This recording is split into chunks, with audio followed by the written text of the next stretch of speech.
नमस्कार दोस्तों, आज के इस वीडियो में आज हमारे साथ हम सभी के सुपरिचित हमारे बड़े भाई राजेंद्र सिंह टरबाइन उपस्थित है।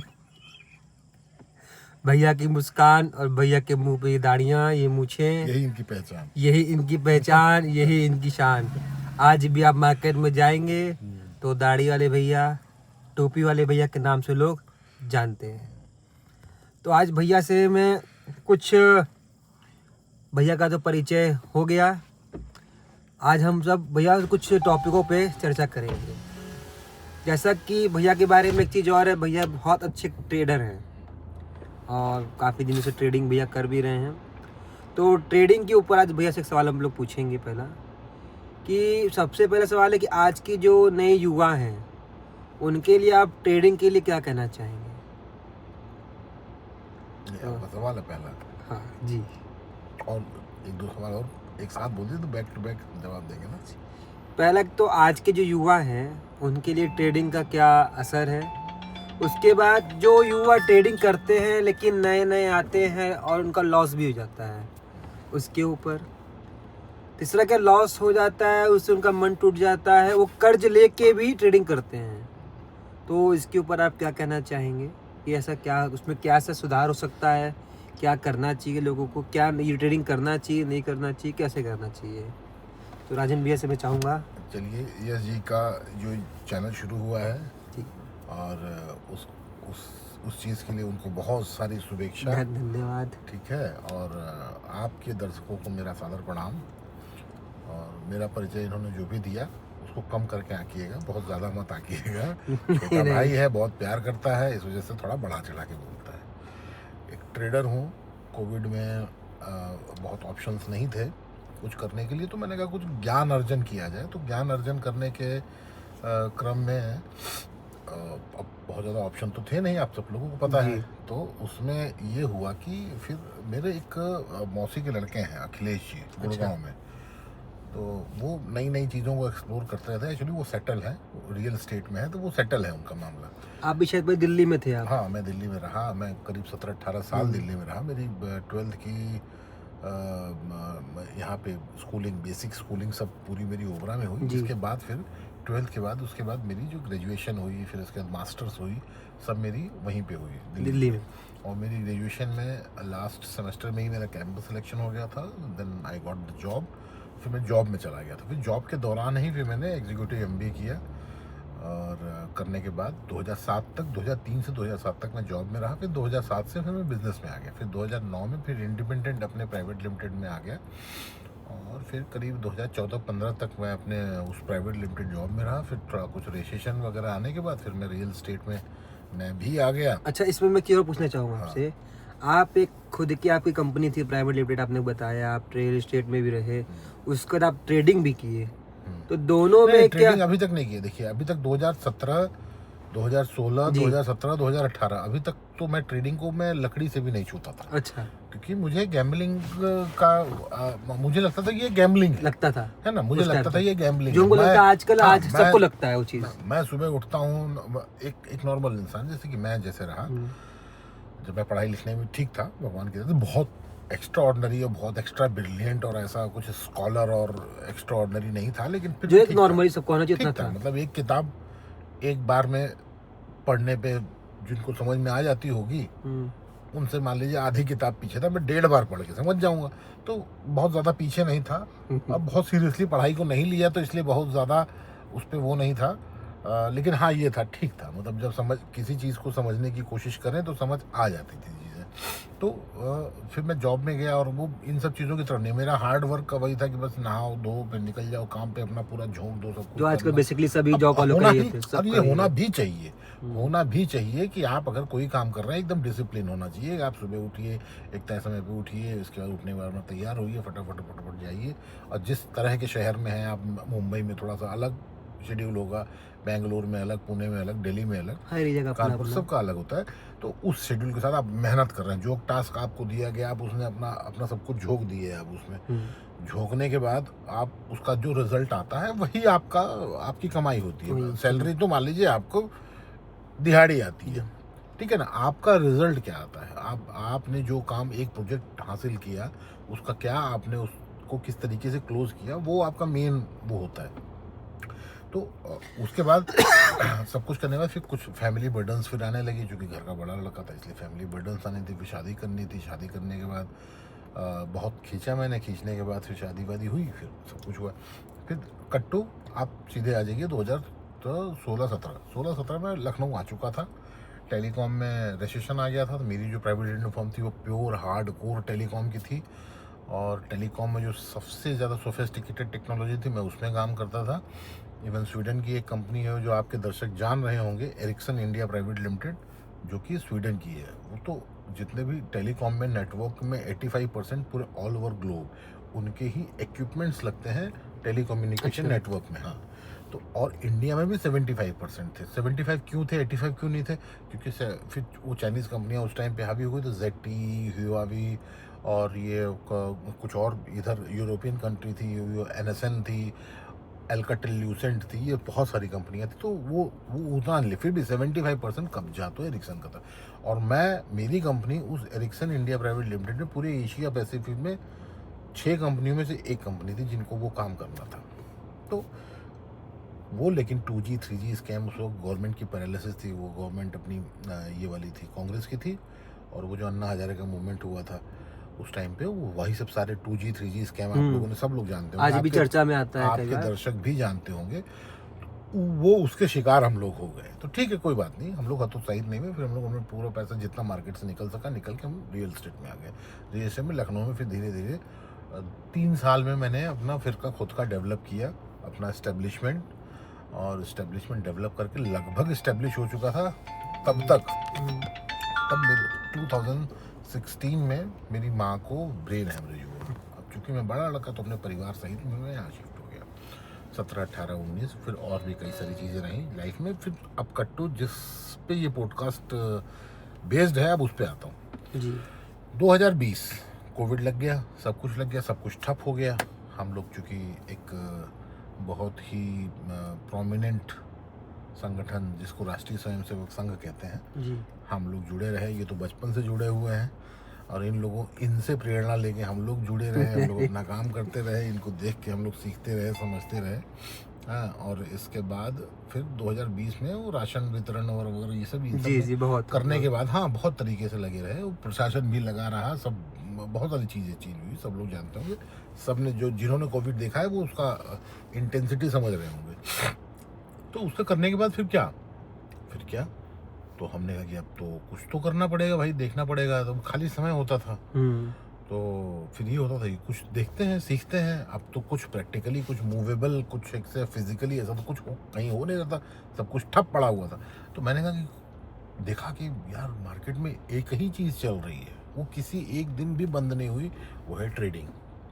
तो ट्रेडिंग को जब मैंने गूगल में सर्च किया, तो ट्रेडिंग का जो एक गूगल में आप नॉर्मल आप भी ट्रेडिंग की डेफिनेशन डालेंगे, तो ट्रेडिंग की डेफिनेशन हजारों साल पुरानी है। ट्रेडिंग होती थी, ट्रेडिंग मतलब कुछ लेना कुछ देना, कुछ लेना कुछ देना।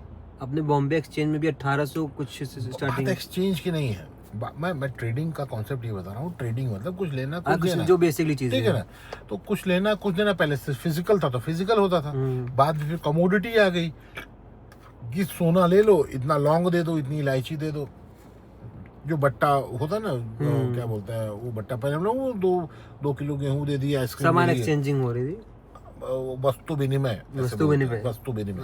तो वो होता था। तो वो पहले फिजिकल, बाद में डिजिटल आने जब आया तो फिर एक्सचेंज बन गए। ये आपके BSE एक्सचेंज, NSE एक्सचेंज ये बन गए, तो फिर डिजिटलाइज हो गए।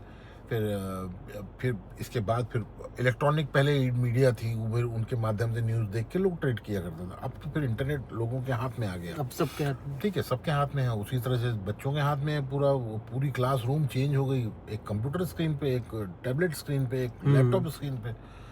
तो उसके बाद फिर मुझे लगा कि मुझे चलो अब कुछ नहीं चल रहा है, कोई एक चीज़ चल रही है तो देखते हैं, जानते हैं। उससे पहले मैं उसको लकड़ी से भी नहीं छूता था।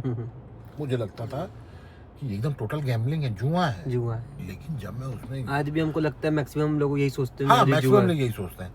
फिर बाद में जब मैं उसमें जाने लगा और घुसने लगा और समझने लगा, फिर जिसका मैंने जिक्र किया पहले, अखिलेश जो मेरी मौसी का लड़का है गुड़गांव में, वो भी ऐसे ही नई नई फील्ड एक्सप्लोर करता था। तो चूँकि वो सेटल था, मैं सेटल नहीं था, मेरा फ्लक्चुएशन था मेरी लाइफ में। मुझे एक ठहराव चाहिए था, मुझे एक ऐसी जगह थी जहाँ मैं अपना पैर में जमा सकूँ।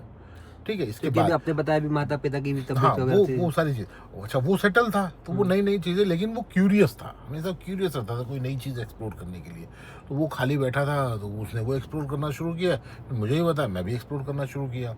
वो चूँकि पहले से कर रहा था और वो दिल्ली गुड़गांव में उस वक्त था, और मैं यहाँ वो सोनभद्र में, जहाँ के हम लोग का चैनल बिलोंग करता है, जहाँ से आप बिलोंग करते हैं। एक हम लोग वनवासी क्षेत्र में कहा भी जाता है, इससे हम लोग नहीं, बनवासी तो नहीं कह सकते हैं, ओबरा के लोग बहुत जगह जगह जाके तीर मार चुके हैं, उसमें कोई दिक्कत नहीं है। तो हम लोग, फिर मैं जब उसको एक्सप्लोर करने लगा तो फिर धीरे धीरे सीखने लगा। फिर मुझे लगा कि नहीं यार, ये गैम्बल तो नहीं है, ये टोटल कैलकुलेशन है। ठीक है, टोटल गणित। लोग आज भी आप देखते होंगे ना, लोग बोलते हैं ज्योतिष एक ढोंग है।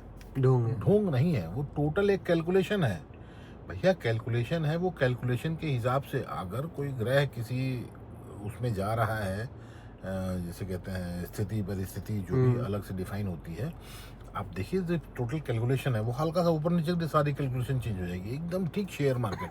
फिर मुझे लगा ये तो गैम्बलिंग नहीं है यार। फिर मैंने फिगर आउट किया कि इसमें कितने पैसे लग रहे हैं वर्ल्ड वाइड छोड़िए, आप वर्ल्ड छोड़ दीजिए, खाली इंडियन मार्केट में आज की डेट में, आप अभी कल का डेट उठा लीजिए, 4000 करोड़ की बाइंग और 4000 करोड़ की सेलिंग।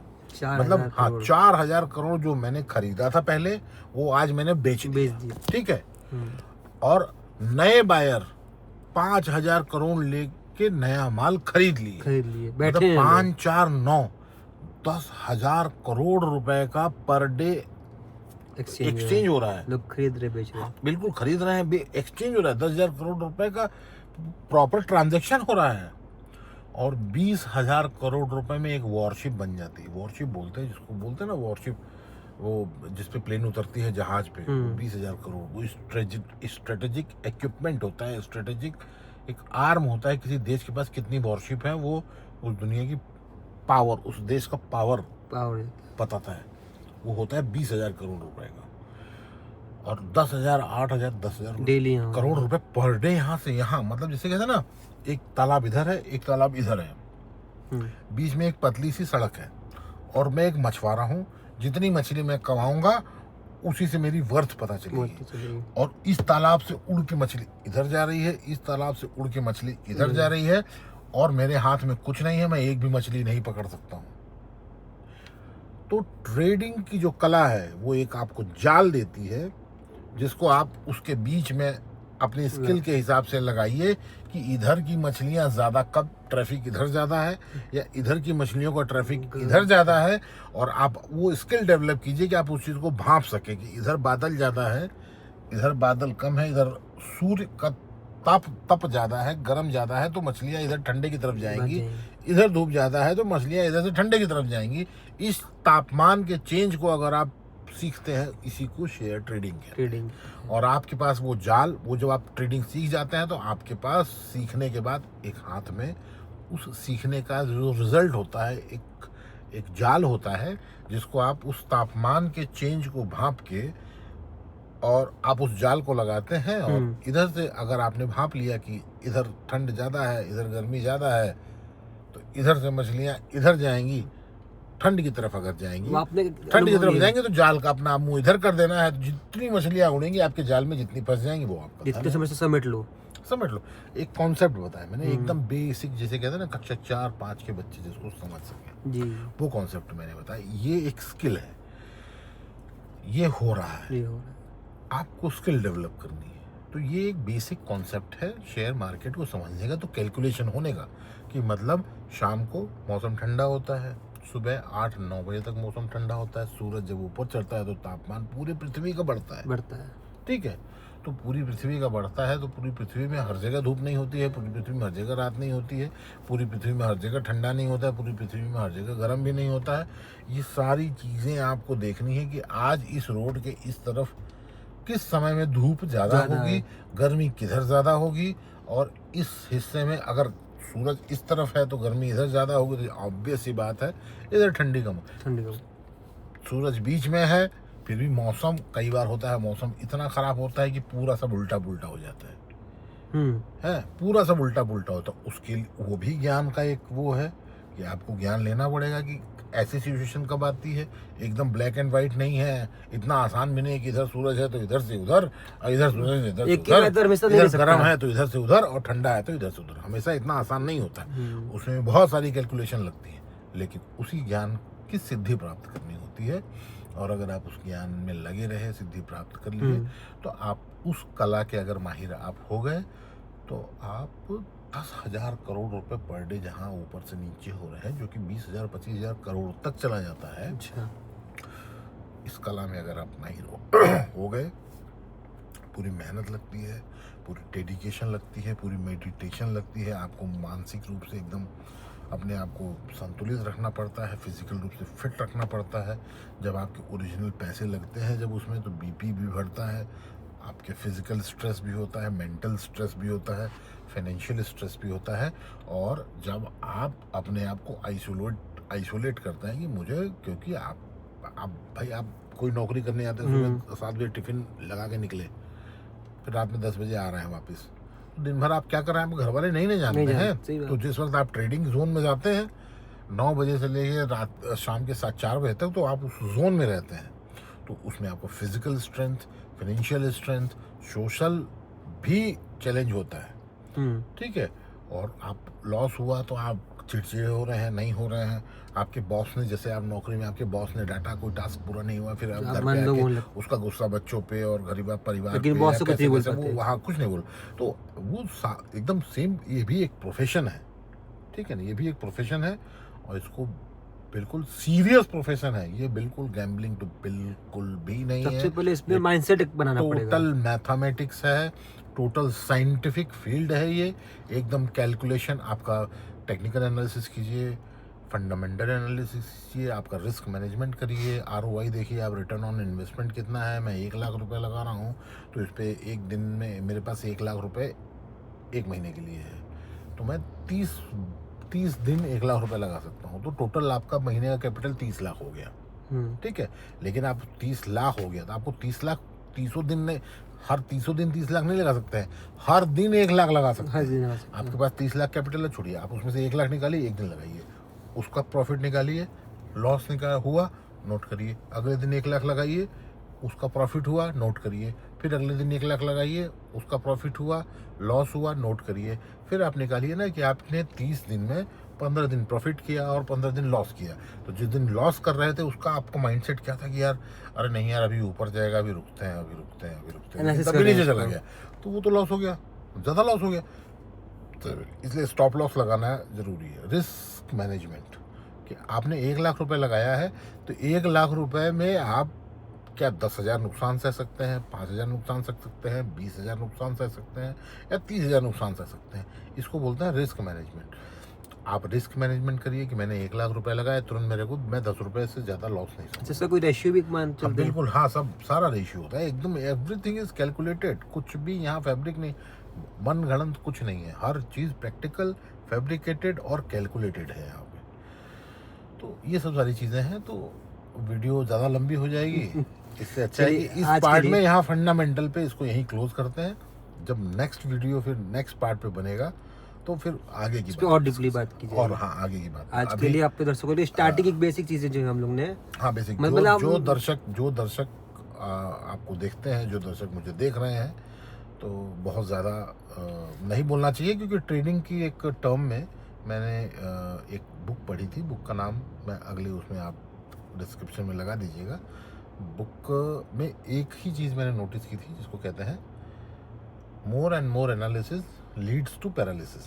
बहुत जितना आप ज़्यादा एनालिसिस करेंगे ना, बहुत ज़रूरत से ज़्यादा एनालिसिस करेंगे, तो आपका दिमाग पैरालिसिस कर देगा, किसी काम का नहीं है। इसलिए जितनी ज़रूरत, जितनी दवा की, जिस बीमारी को जितनी दवा की ज़रूरत है उतनी ही दवा दीजिए, एकदम बीमारी भी ठीक रहेगी, आप भी स्वस्थ रहेंगे, एकदम मन और चित्त आपका बहुत अच्छा रहेगा। चलिए आज के लिए इतने हम लोग काफ़ी रखते हैं।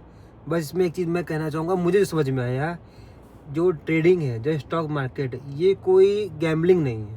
ना एकदम गैम्बलिंग। इसको हम लोग को एक बिजनेस, एक मैथमेटिक्स, लोग जो बोलते हैं जुआ है, सट्टा है, ये है वो है, दुनिया भर के बोलते हैं, वो नहीं समझ सकते हैं। जैसे हम लोग वो नहीं बिजनेस समझ करते सकते हैं हाँ बिल्कुल कि भाई हम business- लोग कितना प्रॉफिट बिल्कुल बिजनेस है इन्वेस्ट। भाई, बिल्कुल बिजनेस है। आप 1 लाख रुपए दुकान में लगाते हैं, एक जनरल स्टोर की दुकान है, आप दुकान में लगाते हैं, आप तो दुकान रख चुके हैं, आपको मालूम है, आप दुकान में लगाते हैं। अब वो 1 लाख रुपए में आप 10,000 आइटम खरीदेंगे, हर आइटम पे 1 रुपए 2 रुपए 1 रुपए 2 रुपए, तो कब मार्जिन है? अब वो 10,000 में 1,000 का आइटम बिकेगा तो आपका 100 रुपए का प्रॉफिट मार्जिन आएगा।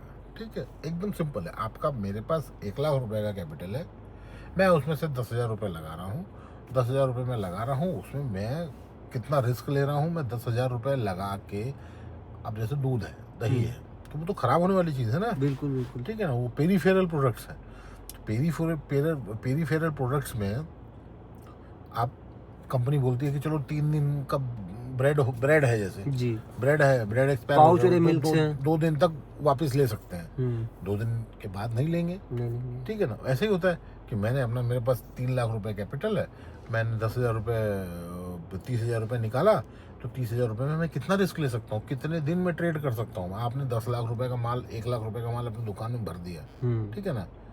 अब आप ये सोचें मैं कितने दिन सर्वाइव कर सकता हूँ। सही बात है, उस पे बहुत एक्सपायरी भी हो सकती है, डैमेज भी हो सकता है, बहुत सारी चीजें। उसी तरह आपका ट्रेडिंग भी है। बिल्कुल ट्रेडिंग। चलिए आज के लिए, चलिए अभी इतना बहुत कॉम्प्लिकेटेड सब्जेक्ट है, इतनी आसानी से धीरे धीरे हम लोग आगे और टॉपिक्स पे लेके। उम्मीद है कि आपके दर्शकों को मेरी एनालिसिस पसंद आई होगी। अरे बिल्कुल आई होगी, आपको भी पसंद आई होगी। मुझे सबसे बड़ी चीज है ना, अगर कोई एक बेसिक बच्चा भी है, उसके माइंड का एक माइंडसेट बनना जरूरी होता है। हाँ, आज अगर हमारी वीडियो कोई देखता है, देखिए मैं आपको एक चीज बताऊं, आज की डेट में यूएस फाइनेंशियल पावर क्यों है मालूम है आपको? क्योंकि वहाँ की जो पब्लिक है, उन पब्लिक का जो शेयर मार्केट से कनेक्शन है, कनेक्शन सिर्फ ट्रेडिंग नहीं है, म्यूचुअल फंड्स हो गया, ETF हो गया, SIP हो गया, ठीक है ना, बॉन्ड्स हो गए, किसान विकास पत्र भी ऐसा ही मान लीजिए, और पेट्रो बॉन्ड्स हो गए। इस तरह के जो एक गवर्नमेंट की भी कई सारी स्कीम होती हैं, गोल्ड के वो होते हैं, इलेक्ट्रॉनिक गोल्ड्स हो गए, ये सब शेयर मार्केट से ही। आप म्यूचुअल फंड लेते हैं, आप इंश्योरेंस लेते हैं, आप LIC लेते हैं, ये सब आपका पैसा लेके कहाँ लगाते हैं? शेयर मार्केट में लगाते हैं।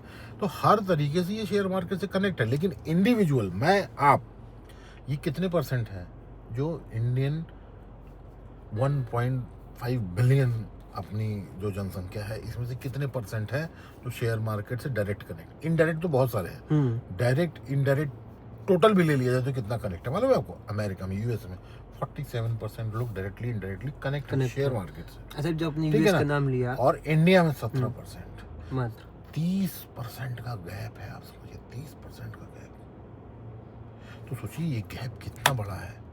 और इसलिए वो सुपर पावर है, बाहर की ताकतें मेरी मार्केट को नीचे गिराने में लगी हुई हैं, और हमारी डोमेस्टिक मिलके, हम आप मिलके उस मार्केट में खरीदारी करते हैं और उस मार्केट को ऊपर ले जाते हैं। तो उनका जो पैसा जो वो लगाए थे वो बेकार हो गया, वो हमारे सब अंदर आ गया, हम डबल पावरफुल हो गए। तो ये होता है कॉन्सेप्ट। किसी भी देश की रिटेलर्स, मतलब जो जनता होती है, कितनी शेयर मार्केट से कनेक्टेड है, वो उस देश की पावर को बताती है। तो इसलिए ये सिर्फ ऐसा नहीं है, लेकिन हाँ, बिना ज्ञान के सब बेकार है। ठीक है ना, बिना ज्ञान के अधूरे ज्ञान के। चलिए आज के लिए इतना बहुत है। ठीक है, अब अगर हम लोग अगली वीडियो में मिलेंगे, हम राजन जी का बहुत बहुत धन्यवाद करते हैं। अगली बार कुछ और टॉपिक्स पे और डीपली आगे हम लोग इस पे बात करेंगे। सभी को मैं नमस्कार, राम राम।